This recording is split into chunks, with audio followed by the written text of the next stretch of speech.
Welcome again to the American English Cafe, and we're going to continue with Chapter 3 of Tom Sawyer. Tom as an Army Officer, Delightful Sadness. Tom went to report to Aunt Polly. She was sitting beside an open window. She was half asleep, and she was holding the sleeping cat. She was surprised to see Tom. She thought that he had run away from his work long ago.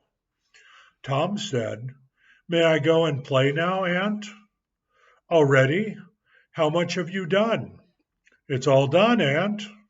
"Tom, is that true?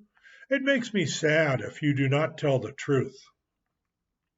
"It is true, Aunt. It is all done." She went to see, and her surprise was very great. "You can work when you want to, Tom, but you do not often want to. Go and play, but remember to come home again." And she gave him a large apple. She did not see him take a piece of cake as he passed through the kitchen. Tom hurried to the center of the village. There were two armies of boys had met for battle.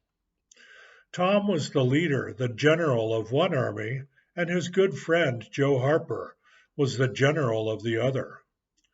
Tom and Joe did not fight. They sat together and sent their orders to the armies. When the battle was finished, they agreed to have another battle on another day. Then the armies marched away, and Tom started to go home alone. As he passed Jeff Thatcher's house, he saw a new girl in the garden. She had blue eyes and yellow hair. She was beautiful. Tom had loved a girl named Amy Lawrence. A week ago, she had said that she loved him. He had been happy and proud, but now in a moment she was gone from his heart. He watched the new girl until she discovered him. Then he looked at other places if he had not seen her, and he began to jump and dance and walk on his hands so that she would continue to watch him. She walked toward the house, and Tom's heart was sad. But she threw a flower over the fence.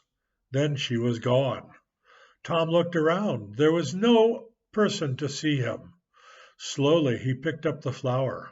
He put it under his shirt, near his heart, and he stayed near the fence until darkness came. Then he went home to eat. He was full of joy.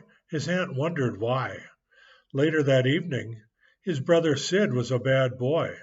He took some sweets, but his aunt did not believe that Sid could be bad. She gave Tom the blow that she should have given to Sid. She learned the truth later and was sorry, but she said nothing to Tom. Therefore, Tom was very sorry for himself. He began to wish that he would die. She would feel sorry then. He could see himself being carried home from the river, dead, his hair wet, his troubles past. He went out into the darkness and went to the river. It would be good to drown, if he could drown without pain. He thought of his flower and took it from inside his shirt. Would the new girl be sad if he died? Would she put her arms around him, or would she turn coldly away? This picture brought him much delightful suffering. He kept it a long time in his mind. Then he started home. He stopped near the Thatcher house. There was a light in one window. Was that the new girl's room? He lay down on the ground below the window with her flower in his hands. He would lie there and die in the cold. In the morning she would look out the window and see him. The window opened suddenly. He heard the voice of a woman who worked for the Thatchers. She threw water out of the window and it fell on him. Tom jumped up and ran.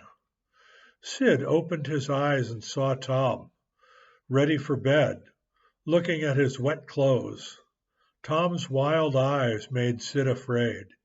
He did not dare to speak, but he would remember and tell his aunt. Okay, so that was a short chapter. And so, what was the name of the girl, and what color was her hair? What did she give him? And why was he sad? So, I'd like you to listen and read through. Look at my lips, how I make the sound. Try as closely as you can to sound the same and read along. And leave comments below. Thank you for visiting the American English Cafe.